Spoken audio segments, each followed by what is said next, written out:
কেমন আছো সকলে? অনুর হেসেল থেকে আমি আবারও চলে এসেছি আজকে তোমাদের কাছে একটা নতুন চিকেনের রেসিপি নিয়ে।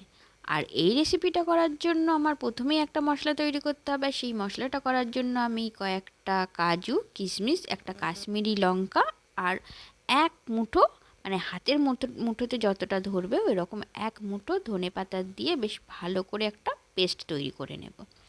তারপরে যথারীতি কড়াইতে তেল দিয়ে আলুগুলোকে নুন হলুদ দিয়ে বেশ ভালো করে ভেজে নিতে হবে। কারণ আমরা বাঙালি, আমরা আলু ছাড়া একদম চলতে পারি না। আর যেহেতু আবার এখানে একটু চিকেনের ঝোল ঝোল টাইপের হবে, সেখানে তো আলু একটু দরকার পড়বে, তাই না? চলো, আলুগুলো তো লাল লাল করে দেখতে ভাজা হয়ে গেছে, তাহলে এবার আলুগুলোকে একটু তুলে নেওয়া যাক। আর আলুগুলো তোলা হয়ে গেলেই ওই তেলের মধ্যেই কেটে রাখা পেঁয়াজগুলোকে দিয়েও একটু ভালো করে ভেজে নিতে হবে। পেঁয়াজগুলো একটু রেগে লাল হলেই তার মধ্যে বেটে রাখা আদা আর রসুনের পেস্টটা দিয়ে দিতে হবে। এবার পেঁয়াজের সাথে আদা রসুনের পেস্টটাকে একটু ভালো করে নেড়ে নিতে হবে। একটু ভাজা ভাজা মতো হলে তার মধ্যে আগে থেকে বেটে রাখা যে মশলার পেস্টটা, ওটাকে আমি দিয়ে দিচ্ছি। এবার এটাকে দিয়েও একটু ভালো করে নেড়ে নেড়ে একটু ভাজতে হবে। একটু ভাজা ভাজা মতো হয়ে এলেই এর মধ্যে আমি দিয়ে দিচ্ছি আগে থেকে কেটে রাখা ক্যাপসিকাম আর একটা বড় টমেটো। দিয়ে এবার এইগুলোকেও ভালো করে একটু নেড়ে নেব। নিয়ে এবার এর মধ্যে পরিমাণ মতো হলুদ, যদি ঝাল খান তো বেশি পরিমাণে আমার মতো একটু লঙ্কা গুঁড়ো দেবেন, আর যদি কম খান তো তাহলে একটু কম পরিমাণে দেবেন।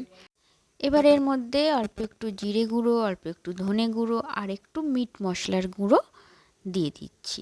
এবার দিয়ে মশলাটাকে ভালো করে তেল ছাড়া পর্যন্ত কষাতে হবে, আর যাতে না তলায় ধরে যায় সেই জন্য অল্প একটু জলটাও দিয়ে দিলাম। মশলাটা মোটামুটি কষানো হয়ে গেছে। এবার আমি এর মধ্যে আগে থেকে পরিষ্কার করে রাখা চিকেনের টুকরোগুলো দিয়ে দিচ্ছি। এবার চিকেনের টুকরোগুলোকে দিয়ে এবার ভালো করে কষাতে হবে। আমার মায়ের কাছ থেকে আমি শিখেছি চিকেন হোক বা মাটন হোক সব কিছু একটু ঘড়ি ধরে রান্না করতে। আমি কিন্তু আগে এর মধ্যে নুন দিইনি, তাই একটু পরিমাণ মতো এর মধ্যে নুন দিয়ে দিচ্ছি। এবার আমি চিকেনটাকে ঢাকনা দিয়ে দিয়ে মিডিয়াম আঁচে মিনিমাম 30 মিনিটের মতো ভালো করে কষিয়ে নেব। আমার রেসিপিগুলো তোমাদের কেমন লাগছে অনেকেই কিন্তু জানাচ্ছ না। তোমরা না জানালে আমি কি করে জানবো যে আমার রেসিপিগুলো তোমাদের কেমন লাগছে। এই দেখো, আমার মাংসটা কষানো হয়ে গেছে আর মাংস থেকে তেলও ছেড়ে দিয়েছে। এবার আমি এর মধ্যে ভেজে রাখা আলুগুলো দিয়ে একটু নেড়ে চেড়েই এবার আমি পরিমাণ মতো জল দিয়ে দেব। যেহেতু আমি একটু ঝোল ঝোল রাখবো, তাই আমি একটু জলের পরিমাণটা বেশি করেই দিচ্ছি।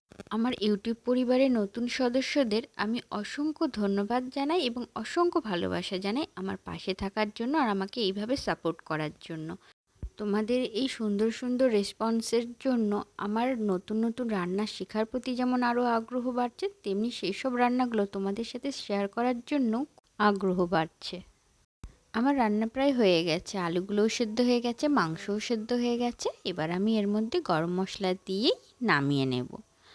আজকের রেসিপিটা তোমাদের কেমন লাগছে অবশ্যই কিন্তু জানাবে। আর আজকের রেসিপিটা যদি ভালো লেগে থাকে তাহলে একটা লাইক, কমেন্ট আর শেয়ার করতে ভুলো না। আর আমার চ্যানেলটা সাবস্ক্রাইব করে পাশের বেল আইকনটা প্রেস করে দিও, যাতে এরকম ভালো ভালো রেসিপি তোমরা আরও পেতে পারো। সকলে খুব ভালো থাকবেন, সুস্থ থাকবেন।